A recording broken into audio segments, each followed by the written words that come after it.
this is Kayla. And this is Becky, and we're with A Couple of Bees Read. Yes, and we also enjoy our weekly wine. What is the weekly wine, Becky? Well, we have by Nest. It's one of the Scout and Cellar exclusives. It's a Petite Syrah. And it's...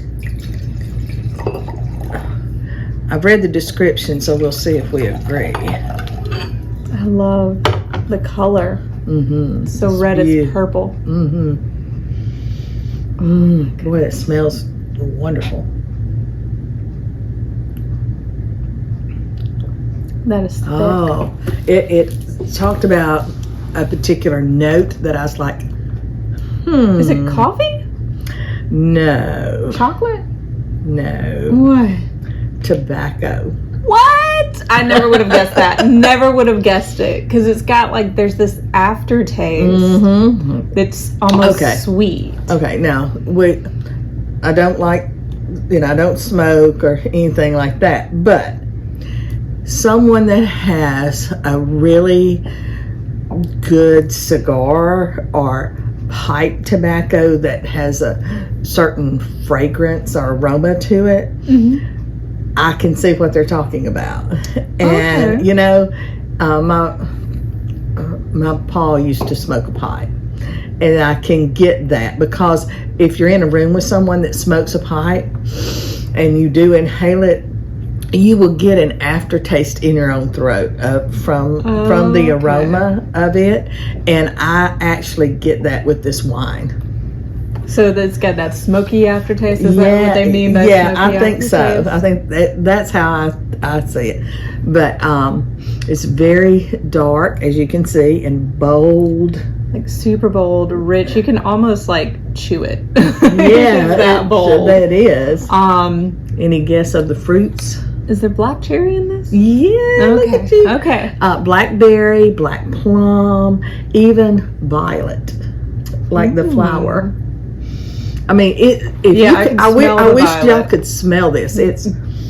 You can smell. I mean, just it's unreal. You can literally smell all of those flavors. This is a really good bottle. Oh, that is excellent. And so if you would like a bottle, it is a Scout Circle exclusive. So you need to join the Scout Circle and you will get a bottle of it. Well, we went to Killer Nashville. Yes. And I had so much fun. I know it was your second trip. It was my first trip. And I got to meet someone that has become one of my favorite authors. He is the most charming, lovely man, and just a gentleman. I don't know. It's just that gallant soul, chivalrous that we don't see a lot of today. But he's definitely kind of, for me, he just kind of embodies all of that. He's just so kind and just such a sweet man, and he had wonderful things to say about you. I was surprised. He read Chase Harlem, and he said he loved it last year when you won the award for the Claymore Award. But who am I talking about? I am talking about Baron Birtcher. And he's actually been, if you've watched us for over a year, you've seen this man. He was our first author interview. Yes. And I told Becky I loved his writing, that his prose is very lyrical, and it makes sense because he used to write music. Yes, he's a musician. He's a songwriter. So I told Becky all of this, and then she meets him at the interview, and she's like, "You didn't tell me how charming he was." I was like, "What?" I mean, yes. But that's one thing when you meet authors. You hear people all the time say you don't want to meet certain celebrities or whatever. I have yet to meet an author who wasn't an absolute delight to me. Yes. And Baron, I still can't get over the fact that he read Chase Harlem. He offered me a blurb. Yeah. And he's just an amazing, amazing author. And Becky has now read all of his books? No, I'm on the third one. Okay, I'm on Reckoning. You read Reckoning. I read Reckoning. And you reviewed it last year. Time, yes, yes. Well, I wanted to start at the beginning, so I have the Ty Dawson series now, and the first book of the Ty Dawson mystery is South California Purples. Look how beautiful the cover is, and it was so. I just got tags. Yes, I have tags, and I love Ty Dawson. He is one no nonsense, spunk, kiss my kind of person. This is the way it is. This is the right way, and it doesn't matter if you don't like the right way, if you don't like the truth. I just think about all the old Clint Eastwood things, don't make me mad, you won't like me mad, or you can't handle the truth kind of thing. That's Ty Dawson. Not Clint Eastwood quotes, Becky. That one is? No, that's that Tom Cruise movie. Jack Nicholson, you can't handle the truth. Oh, you can't handle the truth. Yes. But the don't make me mad. Don't make me mad. You can't handle the truth. Well, yeah, you're right about that one. I got carried away. What can I say? Anyway, back to Ty Dawson. He's the best. Not Jack Nicholson. He's okay too, but he's not Ty Dawson. So anyway, he is very quotable, very lovable, but in this particular book, I can't give it away. Gosh, how am I going to say this without giving it away? All right, in his town, he's come back from the Korean War and all that, and he's on his ranch that his family's owned forever, and he does all this, and he's out there, just trying to make a living and live his best life. And all of a sudden, his cattle, they start dying. He just finds them kind of spaced out, and it's almost like they've exploded from the inside out. And it's weird. Like Skinwalker Ranch weird. Yeah, just really weird. And, and they can't figure out what in the world is going on, because there's nothing left at this point. And, he's trying to figure out what is going on. Well, just so happens a very bad motorcycle gang moves into town called the Charlatans. And there is nothing good about these people at all. And so the sheriff, he comes up and he calls Ty into his office, and he says, I'm going to appoint you as the undersheriff, because this county is so huge. Like, just for him to leave his ranch and go to the part of the county where the sheriff's office is takes him 2 hours to get there. Oh, wow. Yeah. And so he says, I need help. Some stuff's going on, and I need this help, and I'm going to make you the undersheriff over here. He's like, I don't want to be the undersheriff. I'm home. I just want to do my thing. He says, well, I'm not really giving you a choice. This is what you're going to do. And he really does not want to be this undersheriff or anything else, but it gets assigned to him. And so, of course, duty bound, he takes it. He has a couple of ranch hands that he deputizes them to help him. And so they kind of have to go after this gang, and he has to do it because they're threatening the people of the town. They kidnap a girl and do unspeakable things, and then they are coming after him, after his wife, after his child, after, they say his daughter's still pretty young in this. Yes, one, right? She's in college. Yeah. Okay. I couldn't remember if she was in high school or college. She had gone to college, and she was home, and so they break in and they do all these terrible things, and he's having to deal with all this, and so his one of the quotes that he didn't say this, but it was said about him. He says, I'm just going to have to deal with this. And the guy says, look, nobody's expecting miracles from you, sir. You don't have nail wounds in your hands. I just got chills when I read that, and I'm like, oh, what just absolute beautiful, beautiful writing. So this is a book. I I just read it in a couple of days. I couldn't put it down.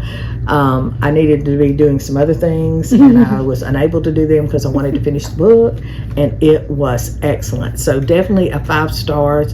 And I'm going to tell you, I don't know what's wrong with the people in Hollywood and LA.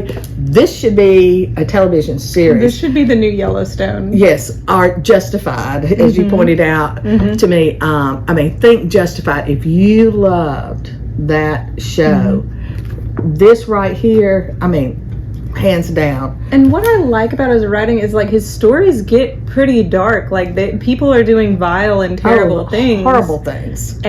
But his prose is so beautiful. Yes, that it. Don't get me wrong. It doesn't make the horrible things beautiful. It just paints them in a way that I think people can understand them. Even people who wouldn't usually read a book with such dark themes, can read it and be like, oh, yeah. I mean, to me, it just makes those... It almost speaks to the soul. That's the... Exactly. Yeah. It does speak to the soul. It makes the understanding more deeper. It's like you feel it in here. And there's never been a writer, really, that I've ever been like, God, I wish I could write like this. Yes. Or a modern writer, I should say. You know, there's obviously some of the classics. Sure. But yeah, Baron. Yeah, I wish I could write like Baron. That's awesome.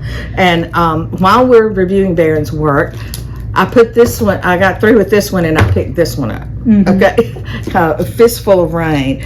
Now, Ty Dawson still, it's a series, and I have 2 more to go, and I just started Reckoning. So, there was a point where I had to sit Reckoning down and walk away. Yeah. So, don't tell me, because I'm just a couple of chapters into it, and I'm already caught, you know. But this one is about a hippie cult that moves into the area, okay? And then the townspeople are like, I don't know about these people, you know. And there are so many twists and turns in this book, because the final thing I never saw coming. I was like, wow, that blows my mind. I would have never thought about that in a million years, you know. But you have this cult leader, Diva Ravi, who comes in, and you know, and eventually I'm thinking, oh Lord, he's trying to start a harem, because he sends all the men out on a sojourn, you know, or something, and then you got the women, he keeps them back so that they can run the ranch and the, you know, farm, and they have a record store in town, and they have a sandwich shop in town, and then all this stuff happens, and it's tied into something else. And you know it is, but then you can't figure out what is it that it's tied into. And again, I mean, he just kind of leads you on, and you know, some bad things happen. And the way he presents it is in such a deep, methodical way that you know, you're following it along, and you're like, wow, you know, this is just spellbinding kind of thing. And so I just can't say enough wonderful things about the way Baron writes. And you know, if you're into Yellowstone, and if you're into Justified and all of that, you should really pick this series up. If you were secretly in love with every spaghetti western you watched as a kid. Yes. Yes. I mean, it's just I don't know, the characters are so deep and rich, and as you can tell, I have all these things, and I just love Ty Dawson. He reminds me of my husband in a way, and you know, one of the things he says, like he and the head of the council kind of get into it, and he tells him, he says, he turns around and starts walking away from the guy, and the guy says, where are you going? We're not through here. And he looks at him, he said, well, if you'll stand there a few more seconds, I think my taillights will tell you that we are. And I'm like, oh my gosh, I just busted out laughing. I thought, oh.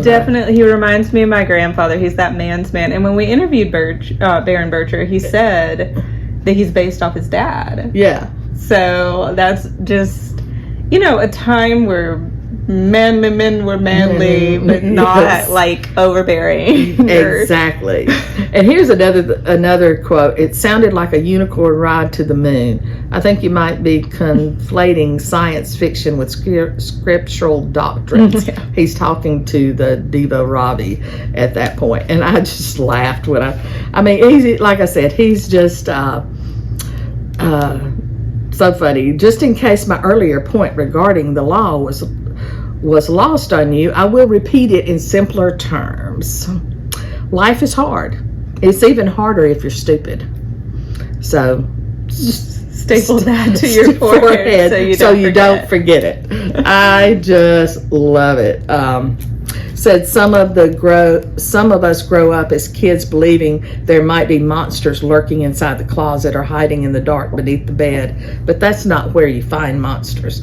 You find them walking right straight up directly through the front door. Yep. And so, that's just some of Ty's quotes and words of wisdom. Yes, his words of wisdom. So another 5-star read for sure.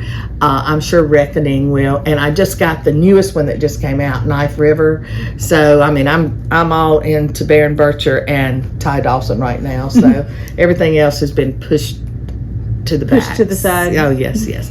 So anyway, if you want a wonderful series, and if you know anybody, I don't know, out in Hollywood that would like to make a good TV series, Ty Dawson's the way to go. All right, guys, that's us for now. Join Scout Circle. Pick up a Baron Birtcher book. Bye, guys. You won't be sorry. Bye.